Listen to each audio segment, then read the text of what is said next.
Colleagues, without objection, Senate Bill 1596 is moved to the top of today's Senate third reading calendar. So ordered. The clerk will please read the bill.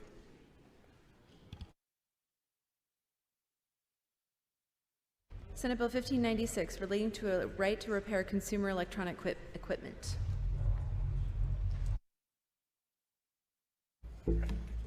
Recognize Senator Sollman. Thank you, Mr. President.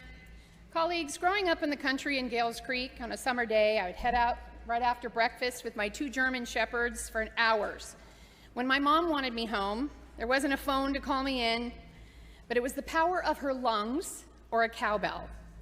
The local Gales Creek volunteer firefighters, they would hear the siren blast in the community when they needed to get to the station.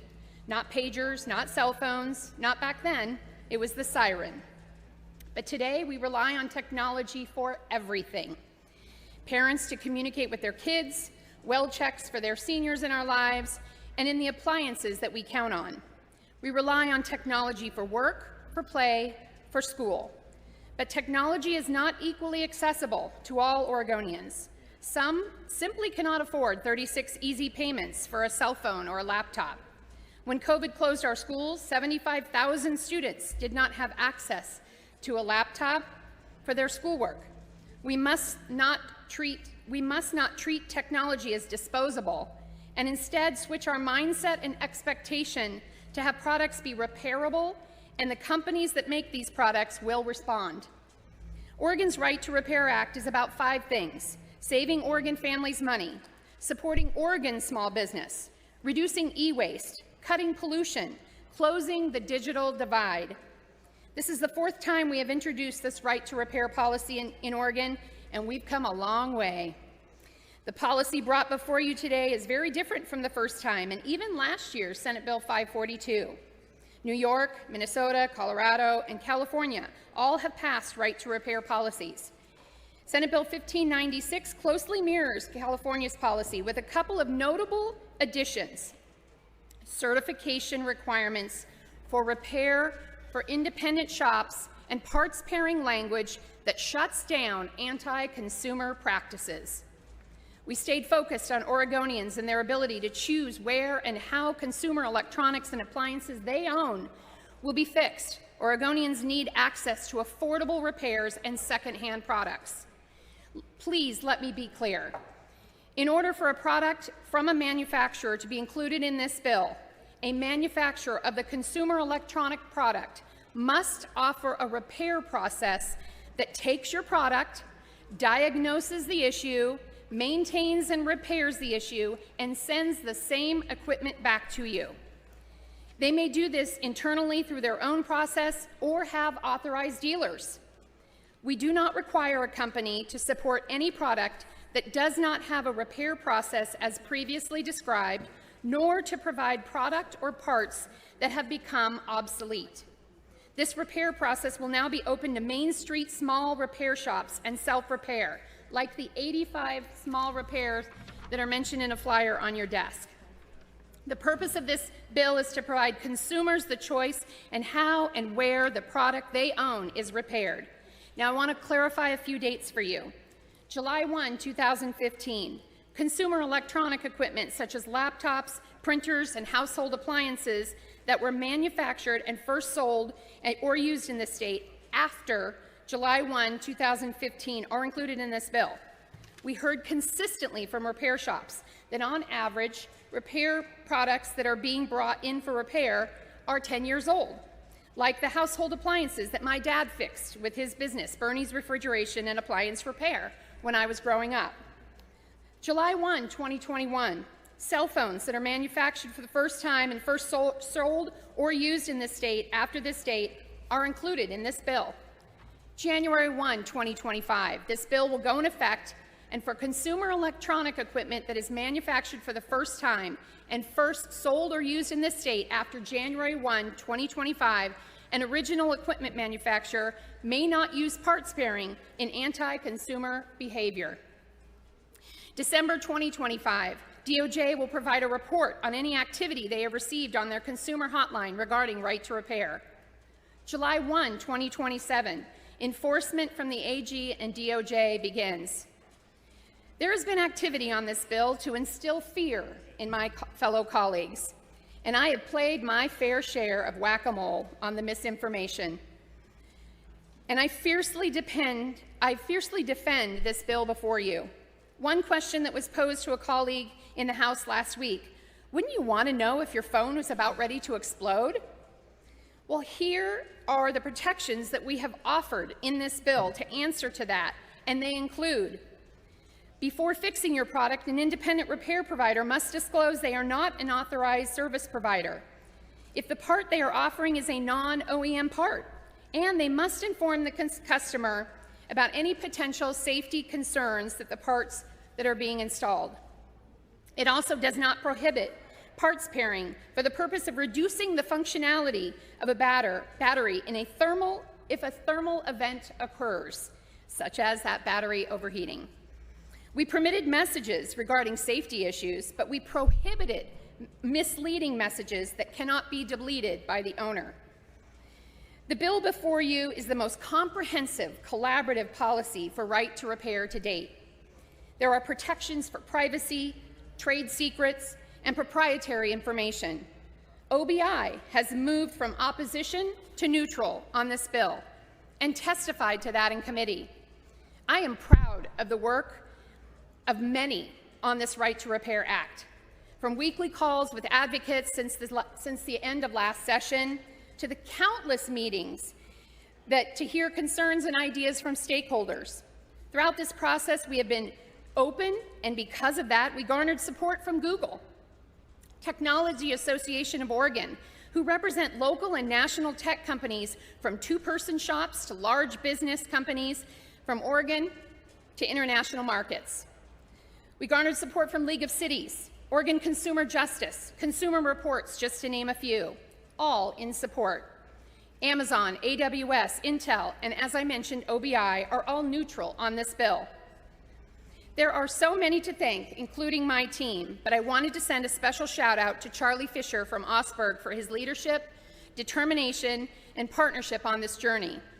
Osberg students knocked on doors since the summer, and I was happy to join them once as we talked to Oregonians, and we heard from their desire for right to repair.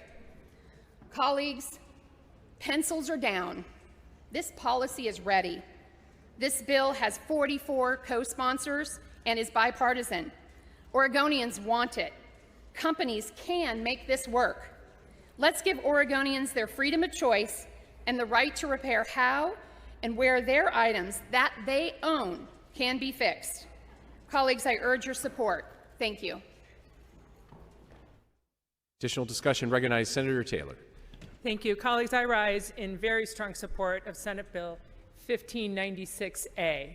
And I want to take a moment for everyone to really appreciate, because I don't think that the good senator from District 15 is going to, as we say, toot our own horn enough for everyone to really understand, and those who are watching. I don't know what else could possibly be done on this subject. I have been in the legislature for about 10 years, and there have been very, very few bills that have come back this many times and have been worked so hard. My hat goes off to you and all the work and so many people involved, and you gave the proper thanks. If you look at who's supporting this and you look at who's being brought neutral, I don't really know how one could do anything but vote yes. This is simply creating a choice. There's nothing mandatory. There are people who are going to go to fill in the blank stores to get their phone fixed if that's where they bought them, and some people are going to make other choices. And last time I checked, I thought this was still the United States of America, and I thought that's what we liked. We wanted people to have the freedom to make their own choice. We have consumer protection laws in Oregon and in the United States, and this bill has all the appropriate consumer protection around it in order for people to make certain that the phones are expensive, and we need to make certain that when people do get them fixed, that they do it in a proper way. And lastly, and this is a little bit of tongue-in-cheek in my side, my caucus has already heard me say it, but I will go ahead and put on the record, please vote yes. I am so tired of hearing about this bill. I don't want to talk about this bill anymore. I don't want to think about this bill anymore. I don't want to be lobbied on this bill anymore. I don't want any more emails on this bill. And I mean that in the nicest possible way to the good senator from Hillsborough. So please vote yes on Senate Bill 1596A. Thank you, Senator. Additional discussion. Recognize Senator Bonham.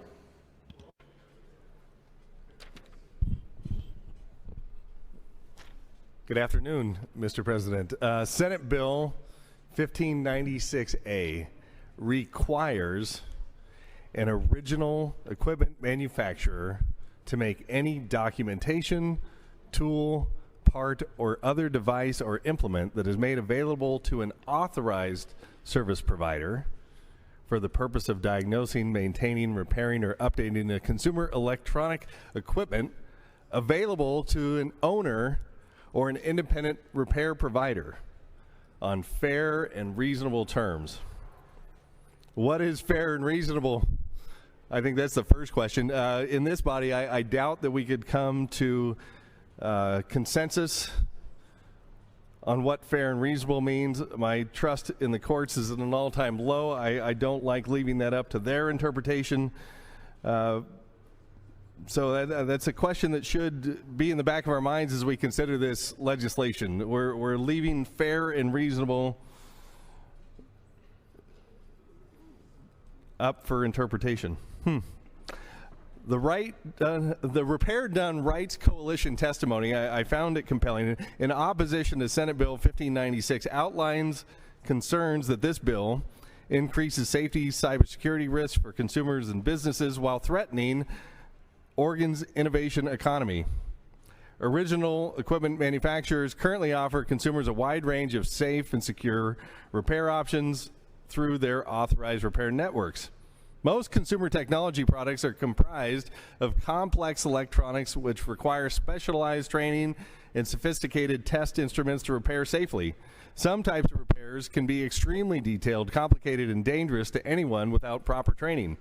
It is particularly important that products containing high-energy lithium-ion batteries are repaired only by trained professionals who understand and mitigate the hazards associated with installing, removing, or repairing these batteries.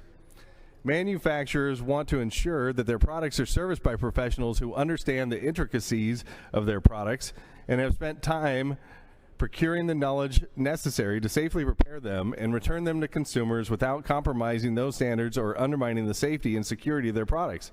And since they are the ones who develop the technology through their investment of time and money, it should be their business decision. Simply supplying documentation, tools, parts, and other devices to service their product may not encompass the robust training their authorized providers must pass in order to service these complex products.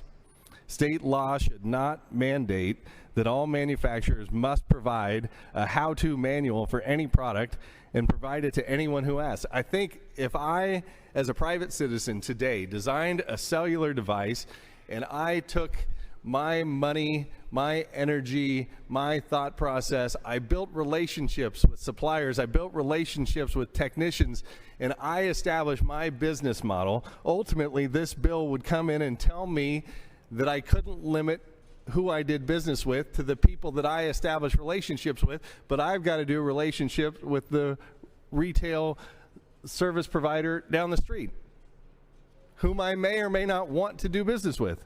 I cannot believe that the state believes it's their right or their responsibility to force any business to do business with another third-party business. The Fifth Amendment to the United States Constitution guarantees that government cannot seize private property without making a due compensation at the market value of the property. In this particular case, the state will now dictate to a private sector company who it must do business with, without any compensation for increased cost or consideration of the potential deterioration to their business model. Arguments have been made that this will increase competition and thus decrease cost to consumers. That won't happen. The market rate for these products is set, and the OEM still controls the distribution of parts and supply lines. The local vendor will still need to mark up the replacement parts to earn a living. It will likely lead to more local access for repairs. I'll stipulate that is true, and that's a good thing, but the cost of providing that access, the government overreach, outweighs the benefits. The cost being the same will lead to the same disposal rates, so we aren't solving any landfill problems there. Ultimately, this bill is an unnecessary intervention in the marketplace, and its mandates could cause safety, privacy, and security risks that compromise consumer safety and protection. Additional discussion on the measure. Recognize Senator Hansel. Thank you, Mr. President. I've moved quite a bit on this particular bill. I'll be a yes today, but with the idea that there's some points I would hope would be further discussed in the House. I think some of them that the previous speaker brought up. And so with the possibility of that happening, and I think making this bill even better, I'm anticipating that, but I will be a yes with the explanation that I trust that our colleagues in the other house on the other side will have a robust conversation on it and maybe make some of these additional changes. Thank you, Mr. President. Thank you, Senator. Additional discussion. Recognize Senator Thatcher. Thank you, Mr. President. I just want to explain briefly why I am a co-sponsor of Senate Bill 1596A. For me, it's about consumer rights. I want people to be able to control the property that they own and be able to choose to get it fixed however it suits them. And in this bill, there are going to be many options, and that is what I'm looking for. And also, right now, saving money is a huge issue for people, being able to save money. So not everybody can afford the big expensive repair plans or the protection plans or the expensive repairs nor replacements. And so this is why I think this is a good move, and I appreciate what has been done to make this a better bill from last session. And I want to support the small businesses in my district who are part of the repair community, so to speak. And I think this has to do with Oregonians' freedom of choice, and this is why I am a co-sponsor of this bill. Thank you. Seeing no additional discussion in the queue, Senator Sollman, do you wish to close? Thank you, Mr. President. Very briefly, I just want to thank you for the conversation. I just want to let folks know that there has been a considerable amount of work done on this bill, bringing industry partners in, bringing the technology associations in, and we did hear from testimony from, what's the group called? Repair Done Right. Some of their industry partners are TechNet and Consumer Technology Association of Oregon, who are opposed to this bill. But I want you to know that certification has already been addressed in this bill. Privacy, trade secrets, and intellectual property, thank you, have been addressed, which is why one of the reasons that OBI, I believe, has become neutral. Those were concerns as well as enforcement changes. And I want to mention the certification piece. So something that, California's bill does not have. And this will have our small independent businesses being able to get certified, displaying that certification so that consumers have that, they have that knowledge of that going on, as well as all the notifications that they will need to give consumers. This is a pro-consumer bill that has 70% of bipartisan Oregonians that have been surveyed. They want this. They want the right to repair their products. They can choose to go wherever they want with that and continue to go with a manufacturer or an authorized dealer, pay a higher price, or perhaps if they wanted to go to an independent shop or fix it themselves to save money, or they have the ability, that should be their choice. So colleagues, it truly is pencils down. This has been a very collaborative and open process, and I feel very proud of this work and thank the good colleagues for their support. Thank you. Senator, the question now rises upon the third reading and final passage of Senate Bill 1596A. Those who are of the opinion the bill should be passed once their ayes or names are called. Those opposed, no. The clerk will please call the roll. Thatcher. Weber. Woods. Anderson. Bonham. Boquist. Campos. Dembro. Finley. Frederick. Gelser-Bluen. Gerard. Golden. Gorsuch. Hansel. Hayden. Jama. Canope. Lieber. Linthicum. Manning. Meek. Patterson. Przonski. Robinson. Brock Smith. Sollman.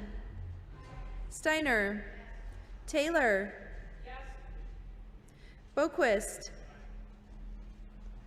President Wagner. Aye. Voting nay, Bonham, Hayden, Canope, Linthicum, Robinson, 25 ayes. Senate Bill 1596A, having received a constitutional majority, is declared passed.